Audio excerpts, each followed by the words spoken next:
we are truly delighted to welcome South Bend Mayor and presidential candidate Pete Buttigieg for a conversation moderated by the IOP's very own David Axelrod. As a reminder, the University of Chicago is a tax-exempt 501c3 organization. It does not support or oppose any candidate for political office. So we have invited all the major presidential candidates to campus to discuss their vision for the country. I can't help but note that we had Mayor Pete here in February, and it was right after that that his candidacy took off. So perhaps the other candidate schedulers should make note. I do want to mention a couple of upcoming IOP events. Next Monday, Admiral Michael Mullen, former chairman of the Joint Chiefs, will share his perspective on the future of the U.S. relationship with Afghanistan in a conversation moderated by Jennifer Griffin of Fox News. Next Tuesday, New York Times reporter Tatiana Schlossberg will speak on whether so-called green consumerism is enough to protect the planet from climate change. She'll be joined by Robinson Meyer, a journalist with The Atlantic, who's a visiting fellow at the Energy Policy Institute at UChicago this quarter. And next Wednesday, Richard Stengel, former managing editor of Time magazine and former Undersecretary of State for Public Diplomacy and Public Affairs, will be at the IOP to discuss fake news and fighting disinformation in the 21st century. To learn more about these and other upcoming IOP events, please go to our website and sign up for our newsletter at politics.uchicago.edu. After the discussion, we will open up the floor to take questions from the audience. There will be 3 microphones, 2 on the lower level and 1 up on the balcony. Line up there, and please remember everyone's welcome at the mic. So if you're a first year who might be nervous about asking a question, especially of a presidential candidate, please know that we want to hear from you, and so does he. The Q&A period is the cornerstone of our events, and you're encouraged to come up. As usual, we do give priority for the first 3 questions for students. Now, please make sure your phones are on silent. And in a minute, you'll hear a formal introduction from Indira Kara. Indira is a second year from Simsbury, Connecticut, studying environmental science. This year, she is the logistics intern for the IOP Speaker Series. And this summer, she interned with Mayor Pete Buttigieg's campaign in Iowa. Please join me in welcoming Indira to the podium.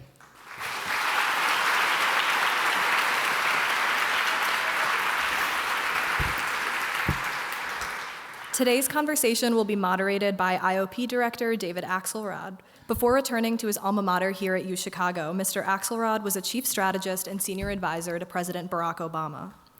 Mayor Pete Buttigieg was elected mayor of his hometown of South Bend in 2011 at the remarkable age of 29, embodying his belief in a new generation of leadership by becoming the youngest mayor of a U.S. city with more than 100,000 residents. In his time as mayor, he has prioritized technological and developmental advancements throughout South Bend, redefining ideas and conventions of the capabilities of an American small town. During his term as mayor, he took a 7-month leave to serve in Afghanistan as a lieutenant in the U.S. Navy Reserve. This year, Mayor Pete published his autobiography, Shortest Way Home, in which he describes the perhaps not so long journey he has taken to return to South Bend. Mayor Pete's presidential campaign has been defined by a dedication to reimagining the values of freedom, security, and democracy as liberal ideas and introducing a new and younger era of American leadership. This summer, I had the opportunity to work on Mayor Pete's campaign in Iowa. The summer itself was a whirlwind experience, and one I perhaps didn't truly know how to describe until I was reminded of a few lines from The Shortest Way Home. Mayor Pete writes, "A sense of loss inclines us in vulnerable moments to view the future with an expectation of harm. But when this happens, we miss the power of a well-envisioned future to inspire us to greatness. The problem politically is that we keep looking for greatness in all the wrong places. We think it is to be found in some grand national or international adventure when the most meaningful expressions of American greatness are found in everyday life." Organizing for Mayor Pete was centered around this idea, that there is greatness to be found in every day, in a connection and an act of understanding difference, in music, and the belief that we've not lost our ability to talk to each other. Mayor Pete teaches us that our true power comes from the beauty of community, the beauty of the shortest way home. It is my honor to introduce the mayor of the city of South Bend and candidate for President of the United States, the Honorable Mayor Pete Buttigieg.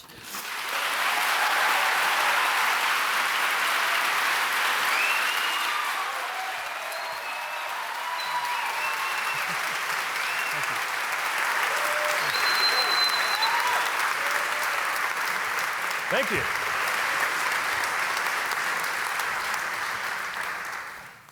Mayor, welcome back. Thank you. You were here in February before you actually became an official candidate, and I see you're playing bigger rooms now. It seems that way, yeah. Yeah. Do you ever stop and say to yourself, how the hell did this happen? Every now and then. Go from here to there. I mean, you know, you at that time, you were essentially an asterisk. Well, maybe a little more than an asterisk. You were an asterisk plus. I'll take it. But you were, you know, largely considered one of the flock of many, small-town mayor, young guy, so on. And now you're a contender. And what have you learned about the country? What have you learned about yourself through the journey from there to here? Well, the biggest thing I've learned is that you arrive presenting something that's different if you're not like the others, and you can get your ideas across that anything can happen. We didn't know. I believed, but didn't actually have any way of knowing as of January or February that if we did this, that we could build a following, that we could get the resources we needed to compete, and that we could attract a movement. And that's proved out from the announcement in April through the debates. We've been able to advance past the first 20 or so of my competitors. Now there are a few of the biggest hills to climb ahead of me.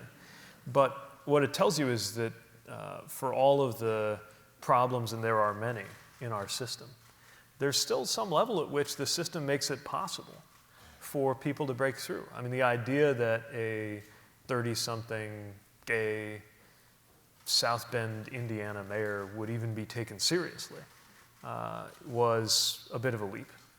And I also think it tells us about the moment we're in, because frankly, somebody like me doing something like this probably would not have gotten this far at any other moment in the history of the Republic. And Well, describe the moment that you think makes it possible. well, I think it's a moment where a lot of our assumptions and orthodoxies and rules have been shattered, or at least called into question, by the emergence of Donald Trump. But that a lot of them actually are going to have to reassert themselves. In other words, the idea is not that there are no rules. The idea is that some rules have been broken and others are going to reassert themselves. We just don't know which yet. I think we're also in a moment where there's a desire for something that is really new and different, and yet not new and different in the way the current presidency, obviously, is new and different, but rather a response to the fact that we're in between moments in American history. I think we're in one of those moments that's hard to read precisely because it falls in between chapters. I would date the current era that's coming to an end to the election of Ronald Reagan, roughly the time I was born. And that has gone on really for 40 years. I think Democratic and Republican behavior has played within certain boundaries of, you could call it the Reagan era, the neoliberal era, the Washington consensus, whatever you want to call it. And now it's blown up under Trump, who is both a symptom and a cause of this unraveling. And now we got to figure out what's coming next.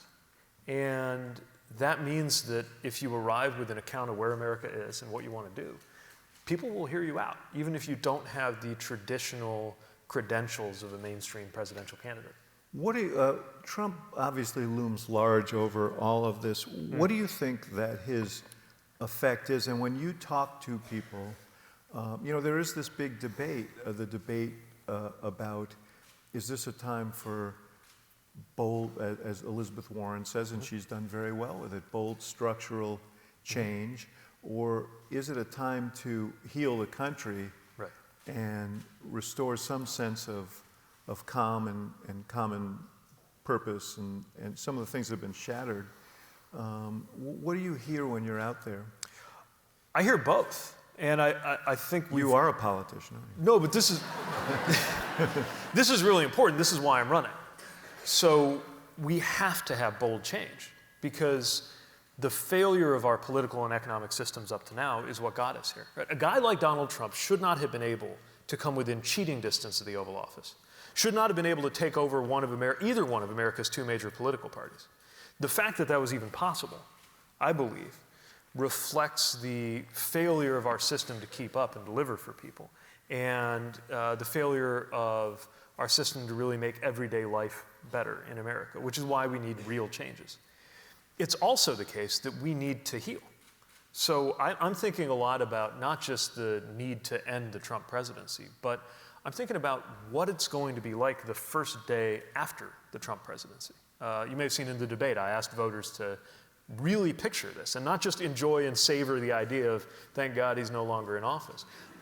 But I mean, Not even for a day? maybe for half of a day. But then really think about what we're going to be up against at that point. None of these problems will have gone away. The problems that he exploited in order to become president, they're not taking a break for impeachment or the Trump presidency or anything else. Meanwhile, we're going to be even more torn up by politics then than we are now. Thanksgiving dinners will be a minefield. Our communities will be that much more frayed and pitted against each other. And a big part of the job of the presidency is to get people together across all of that. Now, I'm not saying this in some mealy-mouthed, let's forget all our differences and we're all just going to get along kind of way. But in a really, like, we've got to at least agree that we're part of the same country kind of way.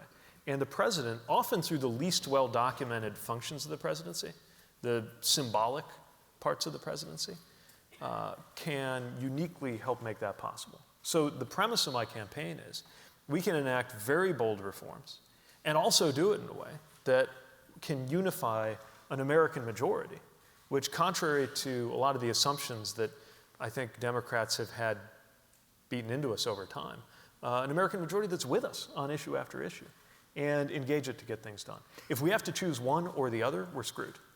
You talk about where we'll be the day after, and that's assuming that he's not president, and he could be president, but if he's not, there is this theory that, and it's sort of based in experience, that he might not go quietly, and that he will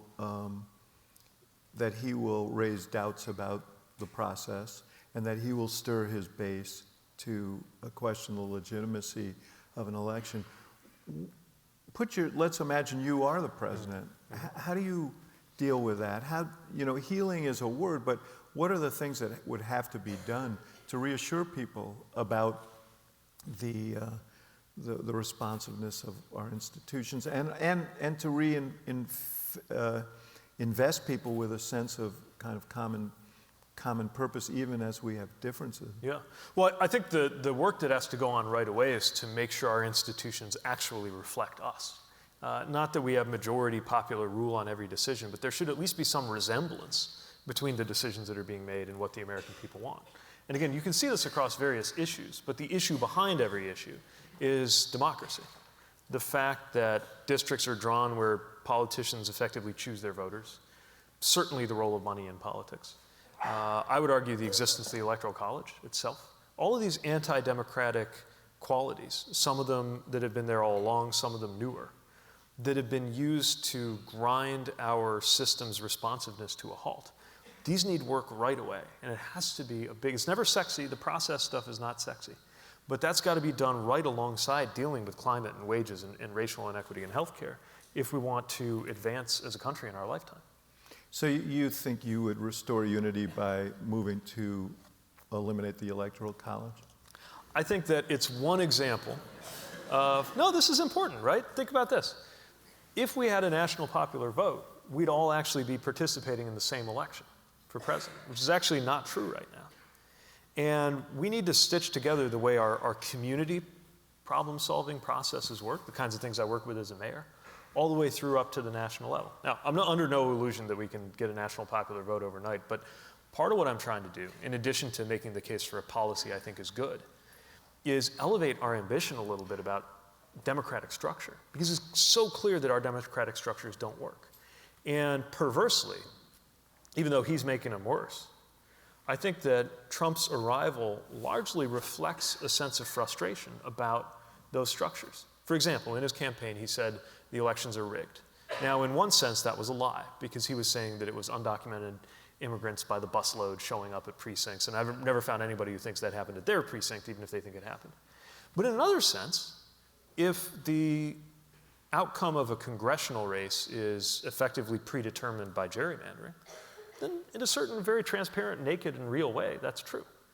And so the things he was saying that weren't true often rhymed with something that was true and tapped into this more general desire, I think, to burn the house down, which is why all of the racism and the misogyny and the xenophobia in his campaign found such fertile ground. It's this lethal mix.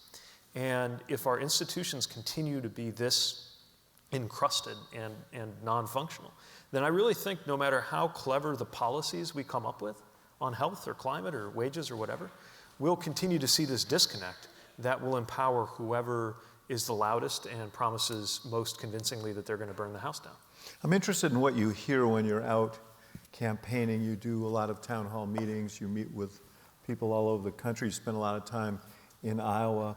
How often does electoral college reform and redistricting and those things come up as opposed to healthcare, job security? No, it's much more likely to be about that. Healthcare for sure. And it's not just the things that are getting debated constantly, like Medicare for all versus Medicare for all who want it versus some other fix on coverage, but also things that haven't made it as much into the debates, like the simple fact of affordability, how prescription drugs are paid for, the cost side of things. So that's clearly a big issue. There's a sense, I think, that even though the economy is being described as good, it's harder and harder, not just to get ahead, but to hold on to what we've got. I think a lot of folks are finding their pay is level, maybe up a little bit, but nowhere near the growth in the cost of retirement, health, education. And there's this desire to know that the president's actually going to work on that. Certainly housing, yeah. So these are the things I hear about. A little bit more about things like impeachment, but even now. Yeah, I was going to ask about how much you hear. I used to hear because it is obviously such a focus of a lot of the news coverage, but it's not the focus of the interactions you're having with voters by and large. Yeah, I used to hear it, in a day full of campaign events, I'd hear it maybe once across the day. Maybe now I hear it almost once per event, but not quite. But it's not the dominant. If you're trying to figure, bless you, if you're trying to figure out, to me, politics is about how the decisions made in Washington are. That was a staffer, by the way, planted there. I know these tricks. That's a good one. I thought of that. Politics is about whether your life will go different if I'm president versus somebody else. Now, I actually think that will be true of democratic reforms I'm pursuing. For example, your lives would be very different if we had a national popular vote, in the sense that you would have had a Clinton instead of Trump presidency and a Gore versus a Bush presidency. But more to the point, more to what's on voters' minds right now, your health care, your wages, your ability to get and keep a good job, cost of housing, retirement. These are the things that are going to propel so many of the decisions being made. This is such an interesting thing. When I was in the White House and the economy was recovering from this awful crash, we always struggled because there were signs of progress in the macroeconomy, but people weren't feeling it in their lives. President touts, as you would advise, perhaps he should, that unemployment is at a 50-year low, and some of these other macroeconomic signs, but people aren't feeling it, and sometimes when you push too hard on that, it actually creates a backlash. Yep. Where people say, well, maybe it's good somewhere, but I don't feel it. Right. Think about it this way. Life expectancy in the United States is going down. How is it even possible to have GDP going up and life expectancy going down at the same time? It tells you something about where that economic growth is going and whether it's making us better off. I don't want to leave your own experience as a candidate. You were talking to some students earlier, and you said you were asked what most surprised you about this, and you talked about the physical toll of campaigning, and you seem reasonably fit. Thank you. But talk about. Yeah, no, it is. It's physically demanding in a way I didn't understand getting into it. It's as somebody watching news coverage of candidates, I never really believed them when they said it's a grueling process. But now I get it, and it's hard even now to explain exactly why. but something about the constancy of the motion and just the sheer number of places you go and things you do in a day. It demands a lot of you. This, by the way, actually I think is also the answer to the question on age that has been surfaced, sometimes in some kind of indecent ways, which I think is, obviously I think there's value in a new generation as the youngest candidate. But I'll say this, if you can survive a presidential election, then you have the energy, I think, required for the presidency. I think that's right. I think it's a gauntlet. And I think campaigns are actually auditions for the role, and part of it is, can you run all the events? Can you meet the physical demands of it? And part of it is, the better you do, we were just talking about this, you're doing better now, and now the things you say and do actually get a lot more attention, which creates more pressure. Mm-hmm. Yeah, and people are quicker to point out anything that they think you did wrong. It's only going to get worse, brother, I'm just telling you. No, but the pressure is healthy, right? I mean, again, as you say, it first of all, it emulates the pressure that at a different scale the president will experience. It allows you to demonstrate what you're made of. People, I'm probably dating myself here, but the scene in Officer and a Gentleman where they put them in the low oxygen environment, they're training to be naval aviators, you know what I'm talking about? And they have to do this simple task involving playing cards, I think. You have to put them in order or something. And they become just giddy and stupid because they're not getting oxygen. I think that's kind of how the presidential campaign process is. It's encouraging for the Republic.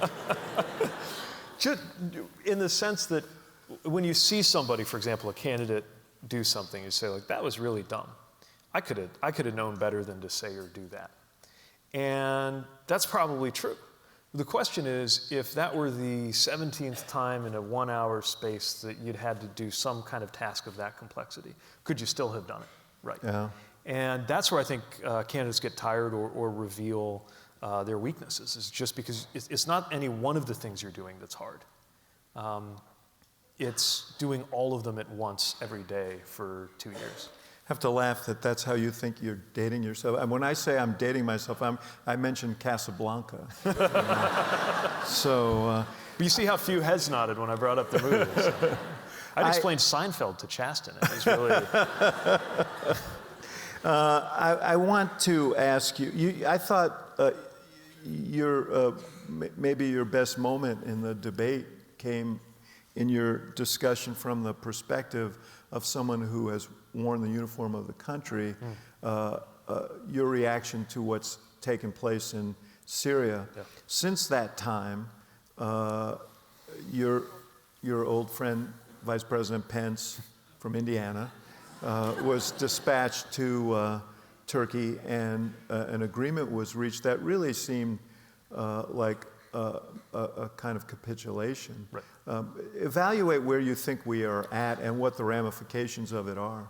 Well, it's incredibly disturbing because, first of all, the outcomes on the ground are troubling. It was essentially Turkey getting its way, and we have very little indications of what the long-term implications will be when it comes to ethnic cleansing of the Kurds and when it comes to a potential reemergence of ISIS, which is, of course, why we're so concerned about the region to begin with. But also, beyond all of the things happening on the ground, there is permanent damage to American credibility. And the thing that hurts so much as a veteran is to think about all of the people who, around the world, as we speak, are putting their lives on the line because they think aligning themselves with America is a good idea. And that often requires a lot of courage. I remember being deployed, not only the Afghan National Army folks you would see, but just everyday workers. There was a guy who I would swap stories with about, I was trying to learn Dari, and he would teach me Afghan sayings. Because you don't speak enough languages? Well, it's useful out there. Norwegian doesn't work there? Not very useful. Actually, not very useful at all, because most Norwegians speak better English than we do. So his job basically was just to clean up this building where some American and allied elements worked. And I got to know him, and we bonded by discussing corn, because he was from a part of Parwan province where they grow corn. I'm from a part of Indiana where there's a lot of corn. It gave us something to relate over. And he was also explaining how his family was vulnerable to kidnap threats, and would be much more so if anybody in his village figured out what his day job was. So just not even a fighter, just a guy going about his life, mopping the floor. And he's risking his life by working with American troops. And if I were over there now, I don't know how I could look him in the eye after what we just did. That is going to cost us in so many ways that we haven't even seen yet. Because there will be allies who could be doing things precisely so that we don't have to send troops in somewhere, who now won't even want to talk to us. And if we're not a credible partner, a credible ally, we've also stripped our own service members of their honor. A lot of the comments coming back from interviews with special operators, soldiers, and Marines who are out there is about the level of shame that they feel. And if you take away the honor of a service member, there is very little left, I think. That's why this is so disturbing. It's not just that it's a terrible policy decision in the Middle East for this moment. It's that it could take decades to recover the credibility that was blown up for no really good strategic reason. It's not like the president was faced with this anguishing choice that is where presidents earn their paycheck, where there is no way to honor one value without betraying another, no way to live up to a promise to one ally without undercutting another, or no way to save American lives here without endangering them there. No. You don't think he went through that process? I don't even know, the word process doesn't seem like it could apply here, right? And, you know, for so long, especially with my more conservative friends, the debate over whether this president's a good guy or a wise thinker or an honest man ended a long time ago. The debate, maybe you've had this experience if you're on our side of the aisle and debating somebody on the other side, making excuses for the president. Somewhere along the debate shifted, somewhere along the way, from whether he was a good leader to whether it mattered. Maybe you got this kind of retort. It's like, well, yeah, he's crazy, or he is loose with the truth, as folks will sometimes very gently put it. But how much is that really going to matter? Washington's this enormous thing. There's all these people work. Well, now we know. Now we know the deadly consequences of a president who doesn't know what he's doing, doesn't keep his word, and as far as I can tell, doesn't care. People die when that happens, and people are dying right now. Let me just ask you a political question, as someone who's out there in the country, and you yourself has talked as someone who's served about the need to end endless wars. That is the argument that he has made. This is their problem. Right. It's not our problem. It's 7,000 miles away. He will find an audience for that, will he not, with some number of Americans? Yeah, but it's a really perverse argument, because the extraordinary thing that was happening in northern Syria was that a tiny number of U.S. troops, I mean, we're talking a few dozen, were able to stand between that region and the things we're seeing now, the beginnings of a genocide and the reemergence of ISIS, just by having a few people there.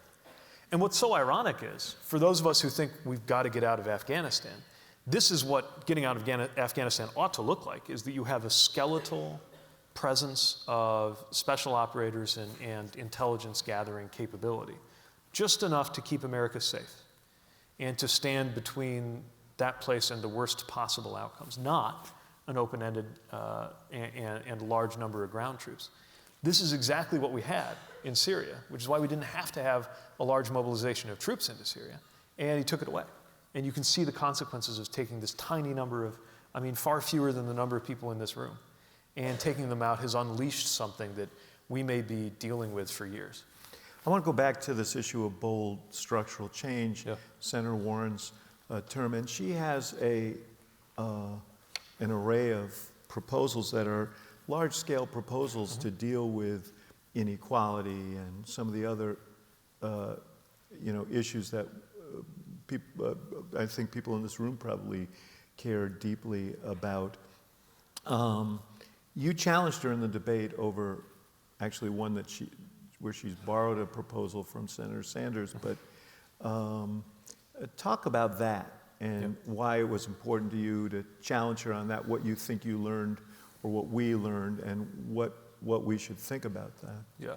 So the reason I think this is important is rooted in my experience as a mayor, where you say things in a campaign, and then they put you in charge and you actually have to deliver them.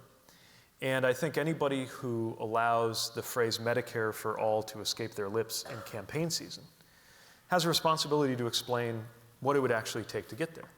So I think it's striking that on the highest visibility domestic issue in the Democratic primary, the current Democratic frontrunner has not detailed how it would work, other than to speak to Senator Sanders' plan. And the concern there is that it effectively means within 4 years, we're throwing a switch, everybody on private plans loses them. And there's a big hole in how it's supposed to be paid for.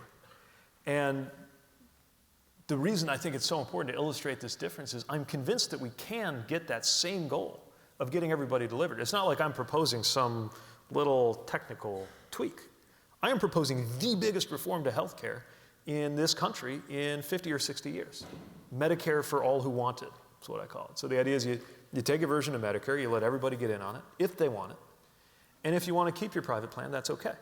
Now, I think a lot of people who tell pollsters How much would that cost, or would it, how would you finance that? Yeah, so the great thing about doing it in this way versus having all of it go through the Treasury right away is that you can do this without tax increases on the middle class. Now, you will have to roll back the Trump tax cuts. We're going to have to close loopholes on corporate taxes. But these are things we should be doing anyway, because I don't think those tax cuts should happen in the first place. And the 1% will have to pay more, for sure, both in terms of income and in terms of wealth tax. But don't worry, they will still be very, very rich. I'm not saying we don't have to come up with revenue. But I'm also committed to making sure that everything we propose in my campaign, we explain what the revenue is going to be, because I think deficits matter. Republicans said that they cared about deficits, especially when they were trying to stop us from investing in anything. And then they took power, and it turns out they don't care. They blew up deficits more than we've seen in recent memory. And that means if Democrats don't get into the business of worrying about these fiscal questions, then nobody cares about it. And maybe it's a generational thing, but I think the longer you're planning to be here, the more likely these fiscal time bombs could go off on your watch. So I think it's important to explain how it's going to be paid for. But the other thing is just, but you really can pencil it out. You could hand me a piece of paper and say, here's what it would cost, and here's how it would be paid for. Yeah, I don't have it on me. But no, and we're continuing to keep score for every promise that I make so that we can show that there's a pay for, so that it's at least budget neutral. We actually think our prescription drug plan will be budget positive because there will be a savings to the Treasury when we're negotiating with pharma companies on the price of drugs. But the really important thing here is this is what Americans actually want. So here you have a majority of Americans backing an extremely bold progressive reform, only for some of my competitors to say that we've got to do something further that most Americans don't want. Do you think that could cost the election?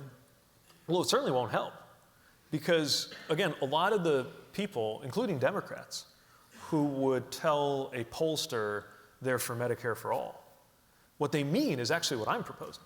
They're for Medicare for all, where they get to keep their plan if they want it, which is why, and somewhere along the course of this year, it became the case, at least in the commentary, that Medicare for all has to mean their version, which is Medicare for all whether you like it or not, which is why I started calling mine Medicare for all who want it, just to clarify that to me, the way to get everybody health care is one that still allows you to have private plans if you want. And I think the more people discover that her vision and Senator Sanders' vision takes that away from you, the more trouble we're going to have. And Are there other issues that could create those problems? Well, I think again, the remarkable thing about the moment we're in is that there's a big American majority for a lot of major progressive reforms. But there is a point where I think it's too far for a lot of folks. And I come at this in terms of what the right policy is. But I also think the politics will follow that. You think about college is another area where I have a difference. I think we should absolutely make college free for low and middle income students. Hey, by the way, what you call the very rich, we call trustees, okay? So. And again, I promise you, they will be just fine. But those trustees' children, should they go to college, I think they can pay their own tuition. I don't think we need to make it free for absolutely everybody. I think we should make it free for anybody who would face this as a barrier. I just think that's a better policy. I also, though, think that it speaks to an allergy among just a lot of Americans to the sense that we're going too far in the direction of free things, because of course nothing's free. It's a question of who's paying for what for whom. There is a resistance to this word of free. I mean, this is my clinical analysis based on, some years in this work, is that people, there is a sense that people should have skin in the game. Yeah. It's sort of interesting. I was talking to Governor Raimondo from Rhode Island about this, and she had a branding issue because she wanted to make community college free, but the word free, she said, was offensive to some people. Let me ask you about your own progress here. You're making obvious progress in Iowa, which is where this whole process begins. What do you have to do there, by the way, do you think, to keep your momentum going? Well, I think three things matter. One is whether you have the resources to just go the distance, because these operations are expensive. We've got that.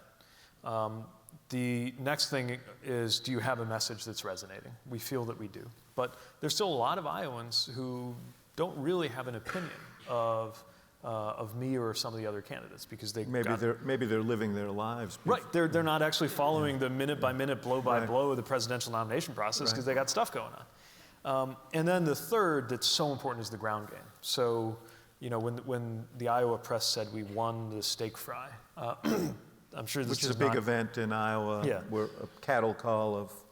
Yeah, and there's no objective measurement for how you win the steak fry. One way is you buy a lot of tickets and get a lot of supporters there, which you guys did. Right. So that's part of the organizing task. Right. So what it really means, because it sounds like this very superficial thing, right? But the reason it actually matters is the organization that you're test driving to get people out to cheer for you at the steak fry is the same organization that's going to be turning out caucus goers on caucus night in Iowa. And so putting that organization through its paces. There's another big event. There's a dinner in a couple of weeks. That's the kind of Iowa State Democratic dinner. This is a key moment for Obama as a candidate. Yes. I'll be giving a speech along with each of the others. That's going to be very important for us. And we just got to keep returning and showing up and cultivating that support. As some of the other candidates maybe fall away, it becomes a much crisper set of choices, and voters who are keeping their powder dry make up their mind. That being said, I believe that a serious share, possibly even a majority, of voters won't really make up their mind until the last 10 days. Yeah, which is not unusual in the Iowa caucuses. If you get past that, you go to New Hampshire, you seem well positioned to do well there if you do well in Iowa. Once you get past that, you're getting to states with large numbers of African American voters. South Carolina looms fourth in the sequence. You're not doing well with African American voters. You're negligible would be, or asterisk would be close to the way to describe your support there. Why do you think that is? And why do you think that is? Well, first of all, voters need to feel that they know you. And one of the things that's clear, we get a great response whenever I'm addressing majority black audiences about our agenda. But there are also a lot of folks, especially in a place like South Carolina, who want to feel like they really understand you and know you. And so our challenge and our task is to build that familiarity very quickly. Right now, the former vice president has an overwhelming advantage among these voters. But I think one of two things is true. Either it's because he has the best answers on the subject of race, or it's because that trust and familiarity is playing a big role. And his partnership with President Obama. Which is part of that, yeah. If the latter is true, then I think other candidates can build that trust by making clear what we stand for. And I think that's our pathway forward. It's what's allowed us to win over audiences one at a time, and I think that's the long run. Now, the other thing is, you got to show you can win. This is especially important for voters who are skeptical of newcomers. And so in many ways, more than I think the commentariat probably has assessed up to now, a big part of how you can be viable in South Carolina is to prove in a place like Iowa that you can win. Let me ask you two elements of this. The first is, you had significant turbulence in your campaign earlier in the year because of a police-involved shooting in South Bend. How much do you think that retarded your ability to grow? And on that point, you had a story, an unwelcome story today, that the former corporation counsel for the city was a co-sponsor of an event, and I guess you're speaking at today, a fundraising event, had given you the max and helped raise money for this event. You had to return that money. Should that have happened? Yeah, so it should not. And as soon as I found out about it, so this morning, just to be clear, the reason this is such a concern is that this is somebody who's involved in the Laquan. I'm sorry, I should have filled in the blank. And, yeah, he was the corporation counsel when the city was withholding the tape of and Laquan look, McDonald shooting. As somebody, especially as a mayor of a city that has had a lot of anguish over police-community relations, I believe very strongly that transparency and justice for Laquan McDonald is a lot more important than a campaign contribution. So I learned about it this morning, and within about an hour of that, he's no longer involved in the event or in the campaign. But this reflects a vetting. One of the things about raising money is you then have to create an infrastructure to evaluate potential donors, to avoid stories like this. So this is a growing pain story. I think that's not an unfair way to put it. Yeah, we started this campaign with 4 people in January as an exploratory committee. How many you have now? At least 100 times that. And so I'd hire one more and put them on vetting. Noted. Look, this is important, though. You're right. This is important because it reflects on the campaign. And we have roughly 600,000 people who've contributed to the campaign. And when somebody contributes, especially at a substantial level, you need to make sure you've gone through those steps to be sure that there's no concern that would make you regret that they were associated with the campaign, even if it's not somebody that you've interacted with directly. Getting back to the main issue, though, you had an event in Bronzeville here, which is predominantly African-American community. The audience was predominantly white. You just haven't broken through. I want to ask you a really sensitive question, which is, I remember from the marriage equality debate when I was working with the president and so on, the most resistance that we faced was among Democratic coalitions, was among older African-American voters. You're the first openly gay candidate for president, and how much of a barrier is that for you, and how do you overcome that? It's there. I think there's a process going on in the Black community in general and the African American churches in particular around this. But I can't think about it in terms of its effects on me as much as I think about it in terms of its effect on LGBTQ youth of color, who often really rely on their churches as a place to go for help in difficult times. And I think that it is in the name of compassion toward youth who really need their churches to be there for them that a lot of progress is currently happening on this issue. One of the concerns I hear, because I think you took a big step forward in that debate, and people are beginning to look at you and say, well, maybe this is possible. But the concern that you hear from people is knowing the way the Trump operation works, that he will weaponize this and try and retard turnout in the particularly in the African American community, in races that could be marginal Yeah, of course. races? I mean, look, they're going to find something to weaponize against everybody.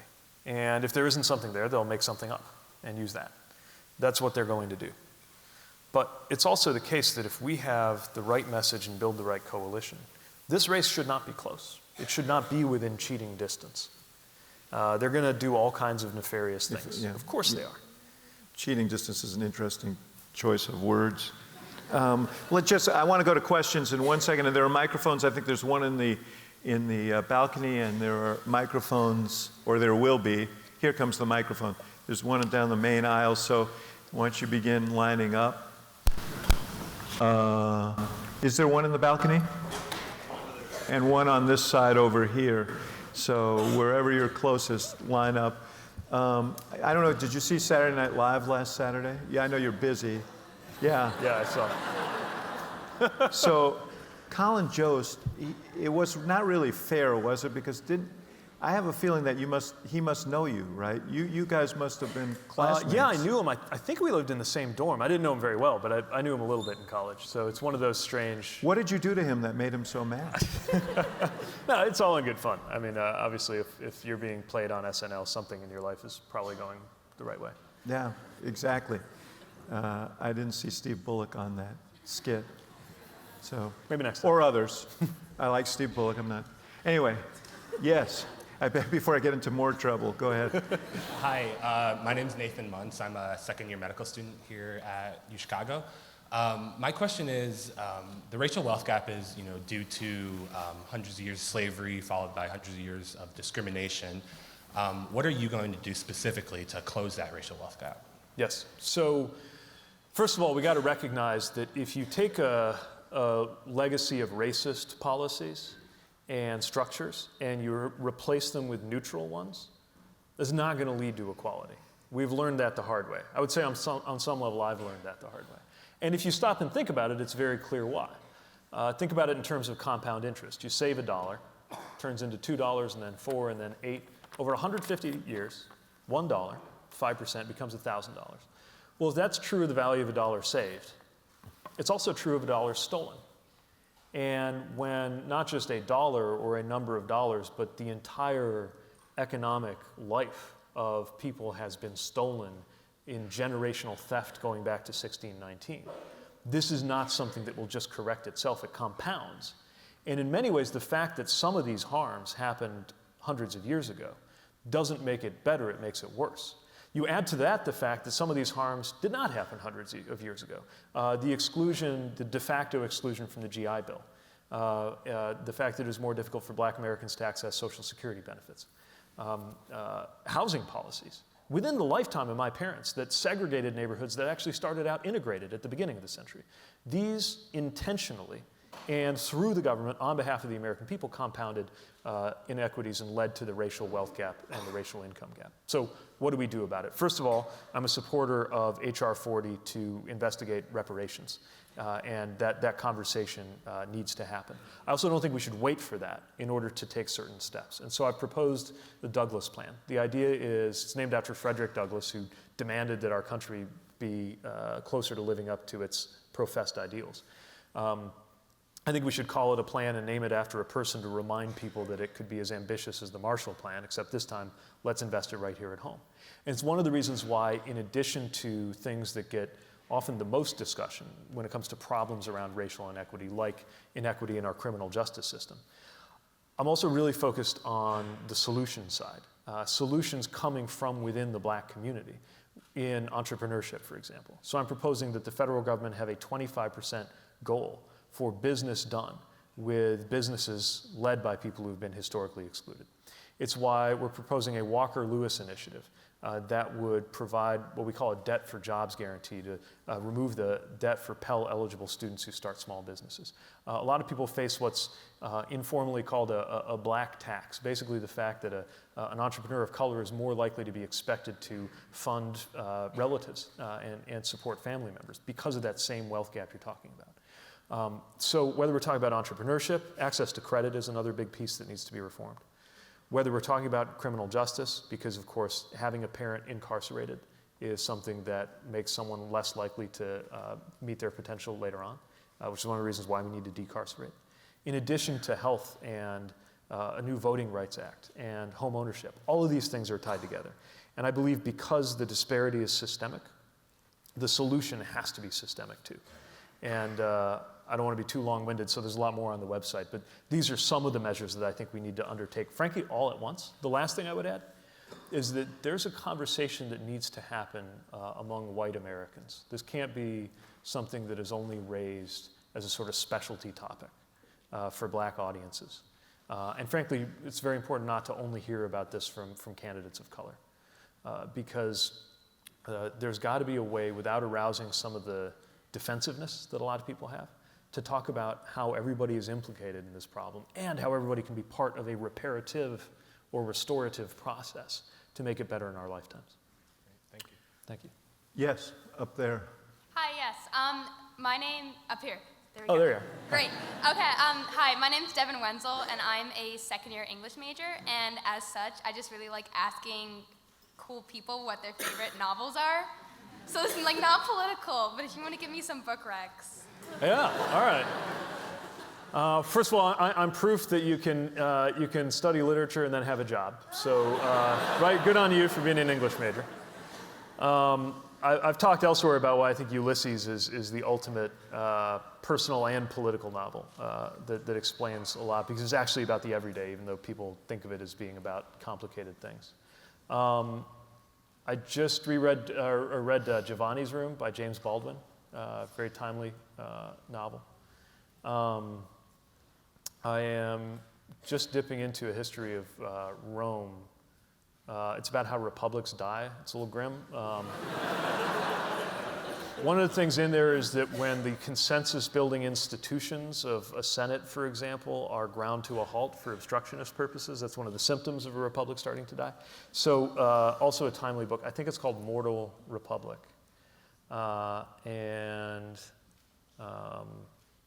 Chaston got me this book called Finnish Nightmares, which is basically it's these cartoons kind of evoking Nordic social anxiety that I find for some reason I can relate to.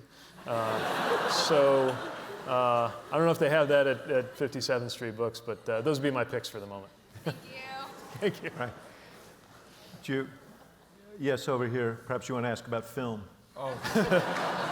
I'm a public policy major. Hello, my name is Jaden. I'm a second year in the college. Nice to talk to you, Mr. Mayor. My question is related to the police, the police tensions within your city of South Bend at home. I'm not like the gatekeeper for like all black relations between like white people and black people, but I do think it is like a legitimate claim for black people to be hesitant to throw their advocacy behind you, with, especially with the tenure of your police chief a while back and some of your comments about All Lives Matter. So I'd like you to like speak on those just a little bit more. I know Mr. Axelrod touched on some of it, but yeah, I'd like you to talk about that just slightly more if you could. Thank you. Yeah, so I'm mayor of a diverse community that has a past and a complex relationship between communities of color, especially the black community, and the officers sworn to keep them safe. One of the toughest moments in that relationship came early in my tenure. So I had interviewed 3 candidates to be my police chief and wound up selecting a chief, African-American chief who had served under my predecessor, largely because he was very strong in community policing. Later on, we got a visit from federal investigators about an investigation going into some of his actions and things that were going on in the police department related to wiretapping of other officers. And I reached the conclusion, parts of this are still being adjudicated in the courts, but I reached the conclusion that I couldn't have him continue to serve in that role if I had found out, not from him, but from federal investigators, that he was the subject of an investigation like that. It was a trust issue in our relationship. The concern that followed from that, and a lot of pain in the community, really demonstrated to me in ways I think before I had only understood in theory, some of the things that are at stake in the relationship between black residents and the police. And while there's been a lot of good work done in terms of making sure that we, for example, empower residents and citizens to weigh in on policies. We built a transparency portal so you can literally look up what's going on with cases of use of force or complaints just alongside what's going on with data around crime so that people understand what's happening under the hood of our policing. Efforts that, some of which are still a struggle, especially around recruiting. Post-Ferguson, recruiting minority officers has become even harder, and some of our numbers have moved in the wrong direction. But some things that have worked very well. A level of accountability that has really risen on my watch when it comes to expectations for officers, that I think demonstrate that it hasn't been perfect, but that every step we've taken, we've done together. And it's helped me to understand what's at stake in having a White House and a Department of Justice that is serious about racial equity in policing. So as we were going through these very painful steps in our city, during the Obama administration, I could reach out to the White House or the DOJ for help. Right now, we've got a DOJ that has made it abundantly clear that civil rights is not its priority.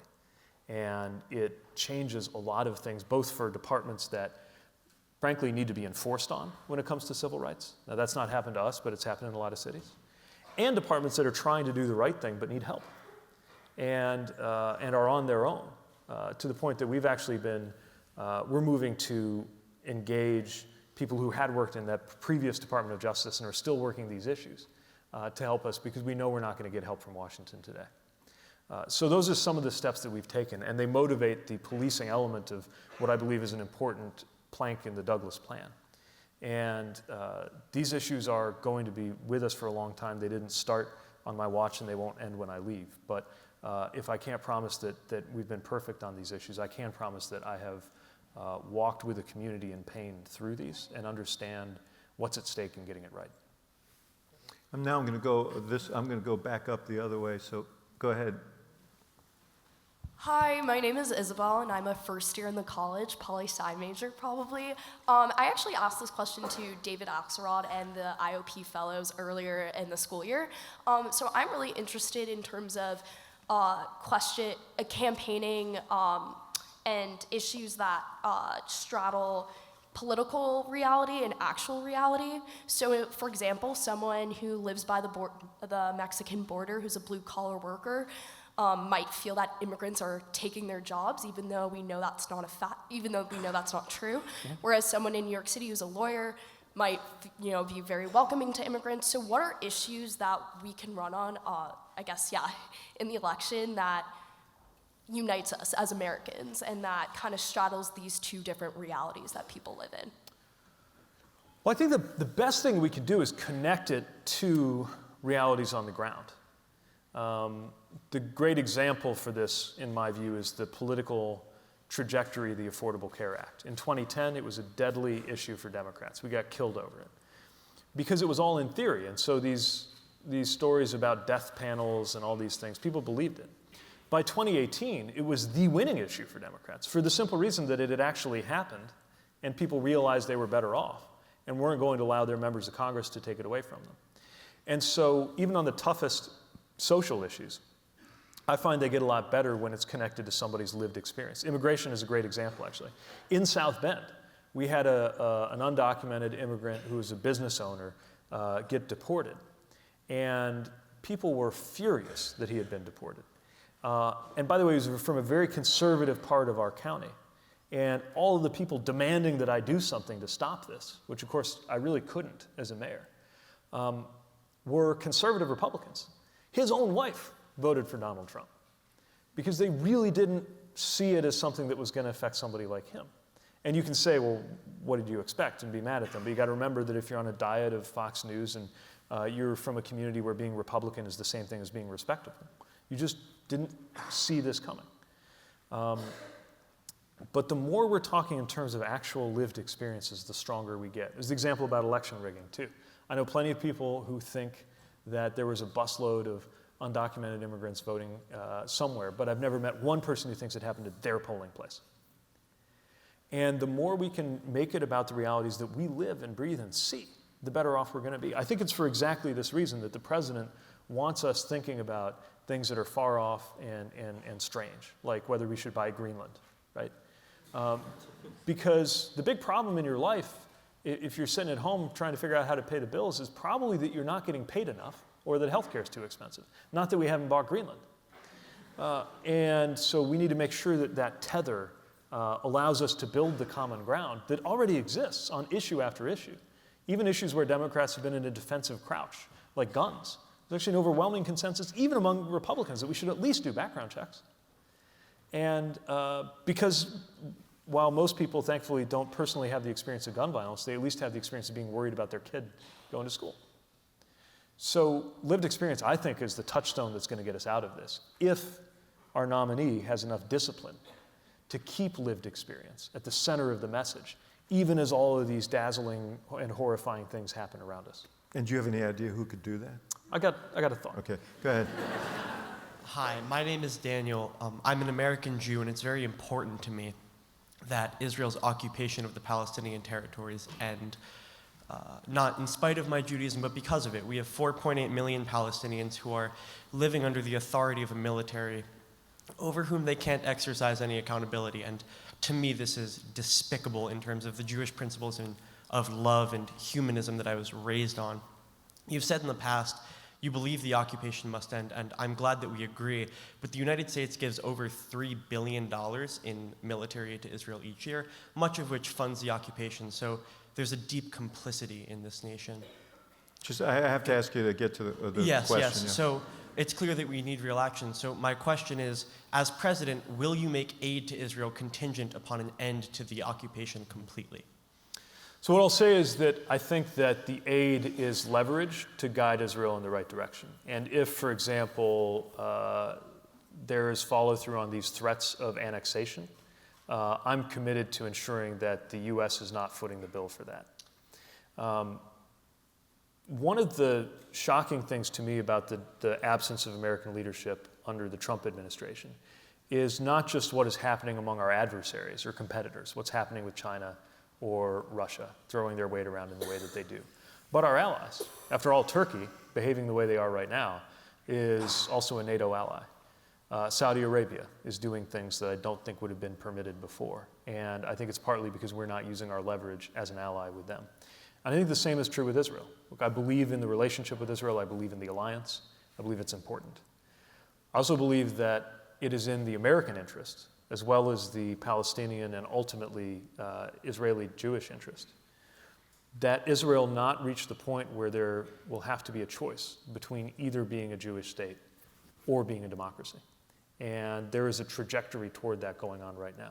So I'm not going to commit now to all of the ways that that leverage can and should be used, but I will say that our policy goal will be to do what you do when a friend is moving in a way that you're worried about, which is to put your arm around your friend and guide them somewhere better. So you won't condition aid completely? What's that? You won't condition aid completely? I'm not going to put that string on aid today. So Can I just have to, we got a bunch of other people here, so I'll take one more from there and then I'm going back to the balcony. Go ahead.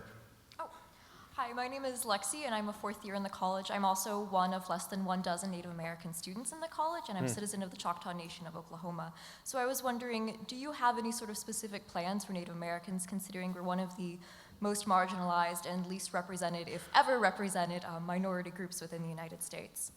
Yes, and thank you for speaking to this. So one thing I'm very proud of is that the first time federally recognized Indian country came to the state of Indiana was in South Bend. And it was in the context of a 30-year struggle on their part, but also alongside a partnership that we formed with the Paycheck Band of Potawatomi Indians, who were the first nation in our area.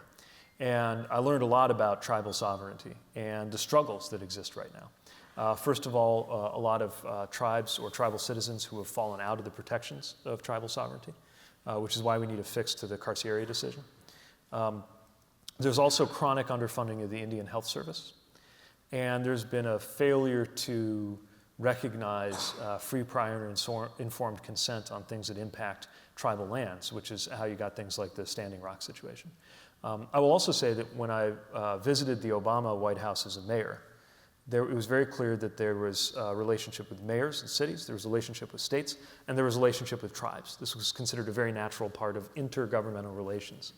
And I believe that we need a White House that recognizes in its structure and its practices, as well as through our policies, those relationships, because they're extremely important for tribal citizens who are also American citizens. By the way, disproportionately likely to have served in the military as well. And we have a lot of obligations built up over a long period of time that we will honor when I'm president. Thank you. Thank you. I'm going to grab 2 more questions, one from the balcony and one over here. So why don't we start up here? First of all, thank you so much for coming. I'm Gabe Broshi. I'm a 4th year studying public policy and statistics. I wanted to ask, what differentiates your Medicare for All Who Wanted policy from the other public option healthcare policies the Democratic candidates are proposing, and why do you think it's a better policy? Great. So there are a number of features, and with an eye on the clock, you can read faster than I can talk, so you can see more of the guts of it online, but I'll mention a few things that I think are important. One is our approach on affordability. We make sure that there is a cap on how much of your income can go toward premiums, 8.5%, and then we also have the subsidies to make it possible for anybody to afford coverage. Another thing that I think is important is, frankly, philosophically, I would like for this to guide us toward Medicare for all or single-payer environment.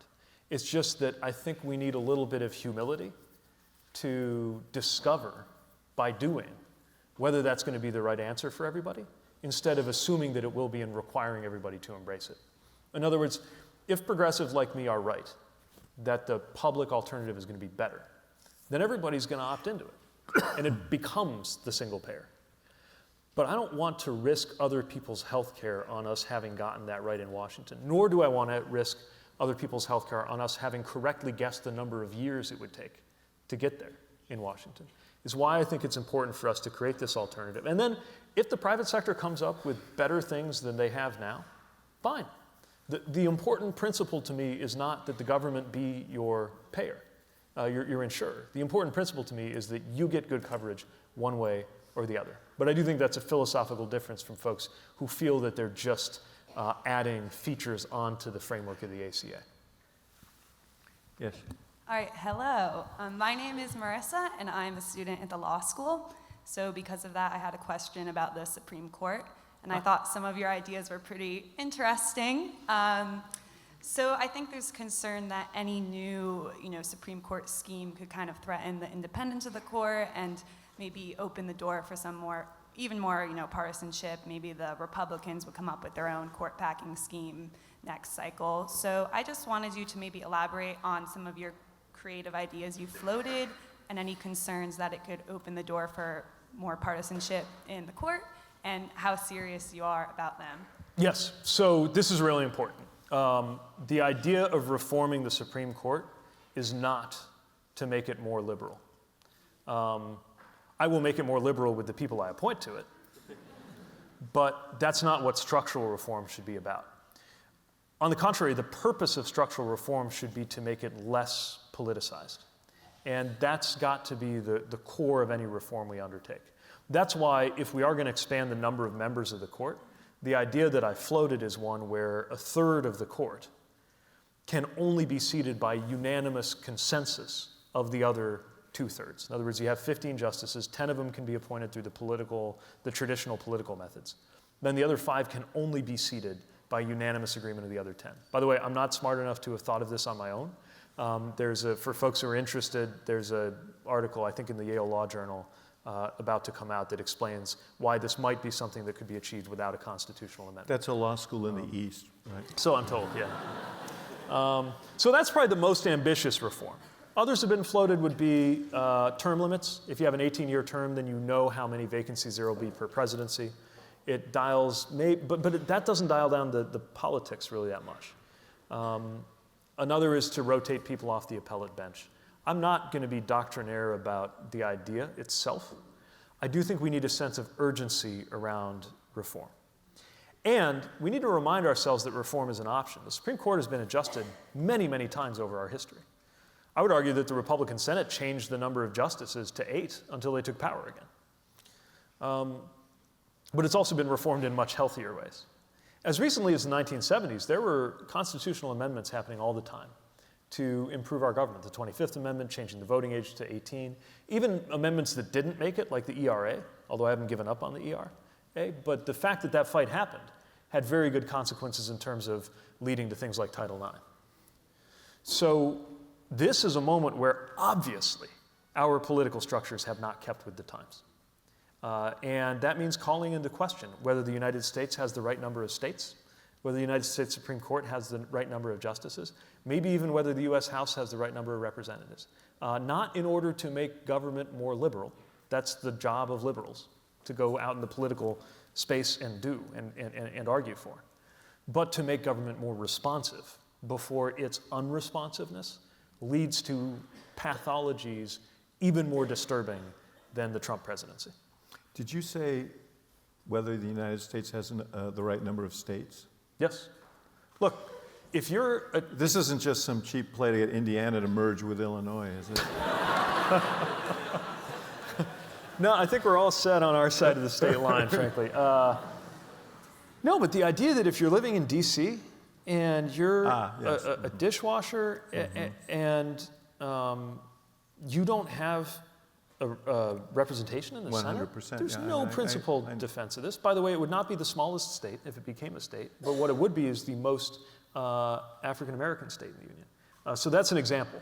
And if Puerto Rico, if the people of Puerto Rico decide to be a state, I think we should welcome that too. I also don't think we should wait on that to have electoral votes for Puerto Rico, because I think if we did, it would be less likely that the disgrace of the response to Maria would have happened. So the point is, there's some basic structural things that we used to revisit from time to time as a country, and we've just lost the muscle memory to do it over the last 40 years or so. And I think it's time for a new season of structural reform to our democracy itself. Let me just say before we let you go, how much we appreciate you being here. And I want to say to all of you how much I appreciate you all being here. This is going to be an enormously consequential election. And we have, through the Institute of Politics, and now a campus-wide effort called UChai Votes. Our hope is that everyone on this campus registers and votes and participates, because the decisions you're going to make, or the decision that will be made this year, is going to impact dramatically on the quality of life and the future of our country that you are going to live, as Mayor Pete likes to speak about. What's your line about when you're as old as the current president is? 2054? 2054. I think it's 2055 now. But yeah, the thought is just that when I reach that current age of the current president, I want to be able to look back at 2020 and say that's when things started getting better. And I think it really will be decided in these years coming up right now whether our climate is going to be one that can sustain us, whether systemic racism will either finally be wrangled down to size, or whether it will finally drag down the entire American project. Whether we can build an economy, especially in this new machine age where it actually works for everybody, or whether numbers on a page go up but most people don't feel. These things are about to get worked out for us. And this will go down as one of the most consequential times in the history of the Republic. And it's exactly why we need some imagination and a spirit of boldness coupled with unity. And I just refuse to accept that boldness has to mean beating everybody else over the head and crushing them into submission. I think boldness means having answers that are going to work and gathering that majority to get it done. And this is our chance. This might be our last chance. And it's why I'm running. And it's all up to you, but no pressure. So thank you very much, Mayor. Thanks very much.